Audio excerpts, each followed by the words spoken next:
channel, $1 Million Made Easy. We love to run numbers for people. When you see these numbers, you're just going to blow your mind, but they can really help you with their financial planning. And so I just ask people to give me three different criteria: your beginning balance, how much you want to contribute a month, and if you want to increase that each year. And we go ahead and run the numbers. Let me give you an actual example here. Here we have a individual. He said he's 52 years old and he has $1 million saved up. He wants to know where he'll be in 10 years at age 62. Now, I hesitate to run it for 10 years.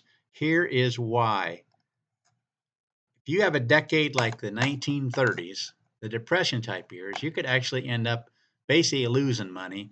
And people say, well, that's 100 years ago. But as recently as the year 2000, this decade right here, you could actually end up having less than what you started with. Let me show you the actual numbers here. This is $1 million. And we're going to go ahead and look at the year 2000. These are the actual returns going down through here. Look at this. You start with $1 million. Market's down 9%. You're down to 909,000. Then it's down another 11%. You're down to 800,000. Then you're down 22%. You're down to 623,000. Then it starts coming back up. You get up over $1 million. Remember, you started with $1 million. You finally get back up to $1 million in 2006. Then we hit the down 37%. Now you're back down to 718,000. And after 10 years, you have less than what you started with. You got $908,000. Does that happen very often? No. If you look at this right here, the 10-year box, any other year, look at the kind of numbers you'd have. You'd have almost $5 million if you had returns like the 1990s, because look at them. You had all these positive years. You did have some negative years going down through there, but I could just pick any of these other numbers, and you could look at the 10-year box. Here you start with $1 million, you got 3.809 million. So what we actually do is run the numbers for every single year from 1924 on. In almost every case, you're going to be just fine, but there's just a few. And I got this set up for 5 to 10 years. We're going to be looking at the 10-year column because he's 52, and we want to know where he's going to be at 62. So he's going to have to put $1 million in. Now I want to go ahead and change this to $1 million here so I can color code it for you. If it's less than $1 million, which is again what he started with, it's going to be color coded in red. And there you can see it right there. 4% of the time over the last 100 years, you'd have less than what you started with. You start with $1 million, 10 years later, because you have returns like the year 2000, and you'd be out of money, or returns like 1929, which we can show you here, right here, 10-year box. Actually, it's not 1920, 1929. Here we go. 10-year box, 914,000, beginning with $1 million. All the ones color coded in yellow here are less than what you started with, $1 million. But over here, 2 times in the last 100 years, you have less than what you started with. So I hesitate to run numbers for people just for a 10-year period. That's why I love to run numbers for people that have at least 20 years, and preferably catch them when you're younger, 30, 35, 40 years, because then the numbers are simply mind-boggling. But I'm going back to this request. $1 million, you could end up with as low as 869,000. I think that was the year 2000. The median in this column is 2.67 million, and the range, like we promised, is anywhere from 869,000 up to 6,223,000. Like I said, there's a possible range. You could run into a bad decade, and I just love running numbers and letting people know. So here's the actual scenario. 87% of the time, you'd have over 1.5 million after 10 years. 70% of the time, color-coded in blue, you'd have over 2 million. And it's actually 45% of the time, color-coded in gold, you'd have over $3 million going down through this 10-year column. Now, he also said, what happens if I put 50K in a year? And I figured I figured 50 year. If you go monthly, that would be another 4,175 is close to 50,000 a year right there. So we're going to go in and update this. Again, in that scenario, instead of putting in $1 million, since you're adding us $4,000 or $50,000 a year, you're going to put in $1.5 million. There's a little round off error there. But again, notice what the worst case scenario next 10 years, even though you're putting in all this money, putting in 1.5 million, you could possibly end up with less than that, with only $1.286 million. The median in this column would be 3.4 million. And the best case scenario would be 7.462 million. But that's what we do on this channel. We just simply run numbers for people, showing them what they might have after certain periods of time.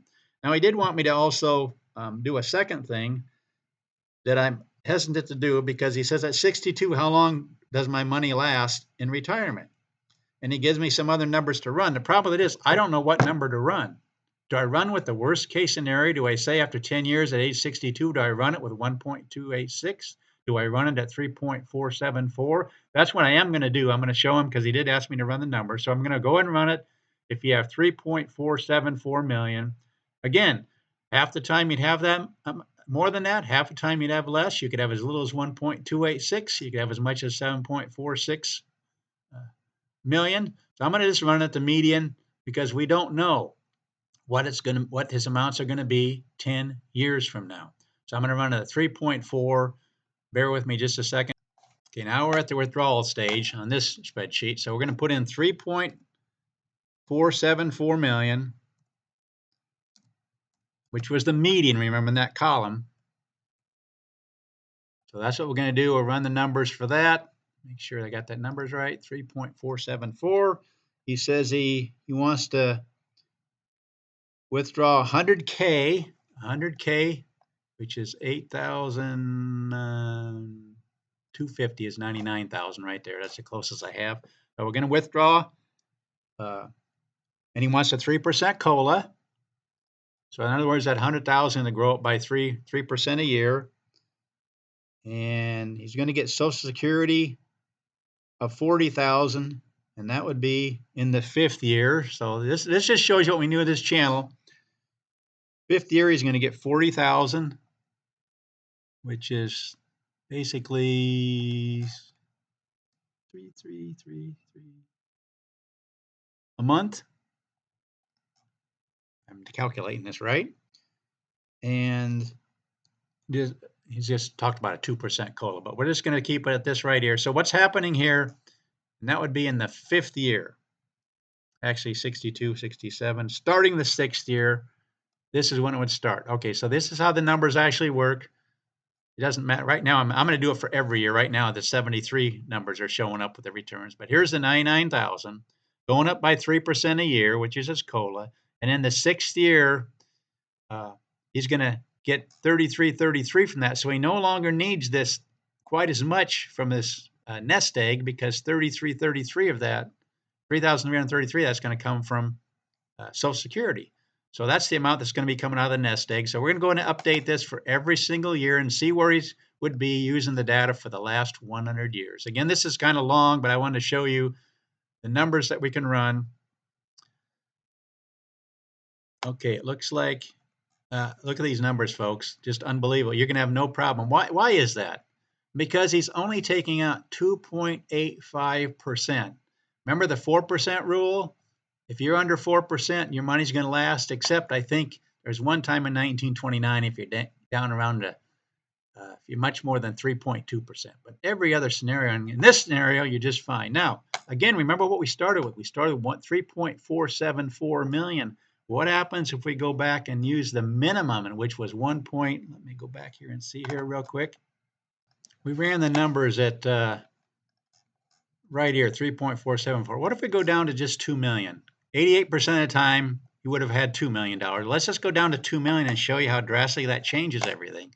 You just have 2 million and want to take 100,000 out. Here's 2 million. We're going to update. That's a 4.95% withdrawal rate now, the 100,000. So let's see how that might work out. The last 100 years. See, the dilemma I'm in is not knowing what number to use here. Looks like you'd still be okay, except 1929, 1930. Every other scenario, 97% of the time, you'd have money left after 20 years, and the same thing after 30 years, withdrawing 100,000, beginning with 2 million. But again, I don't know what number to use here, because again, this is such a wide range. Do we use this one? Do we use this one? Or do we use this one?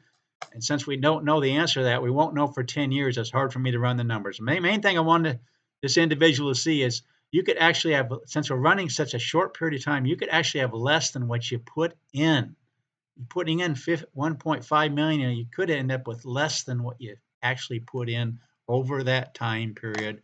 Why? Because you ran into a decade like this. Nobody knows what the future holds, so it's hard for me to know what to run the numbers at here until we know what he actually has, and we don't really know that until 10 years from now when the numbers actually show what we have. So that's what we do on this channel. We run numbers for people. I know this was kind of long, but I wanted to show you the whole process we go through in running numbers. We can do all kinds of different scenarios for you. I just love running numbers for people. Please consider subscribing to this channel. Please let people know there's a channel out there that will run numbers for them, both in the accumulation stage, which is what we just saw, and also in the withdrawal stage, this stage right here. We'll go ahead and run the numbers and see where an individual might be. Please like the video, and thanks for watching.